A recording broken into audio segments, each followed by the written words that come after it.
PWD vlog tayo ngayon, ano? So, ngayon is, ang vlog natin is dyspraxia. Okay, dyspraxia o yung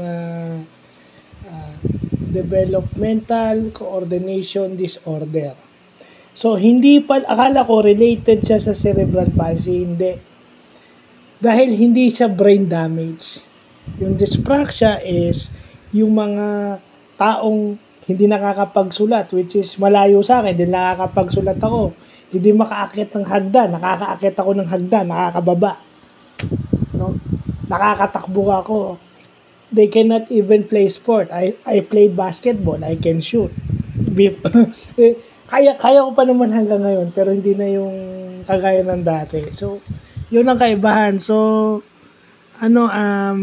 hindi ko alam. No, akala ko kasi kapareho ko, pero ito yung mga disability na kailangan nating malaman. No, alam na natin yung dyscalculia, mahina sa number.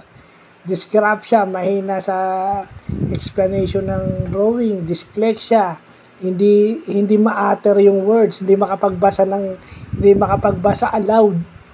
Dyslexia, dysgraphia, dyscalculia. Oh. Ngayon, dyspraxia, may dyspraxia naman.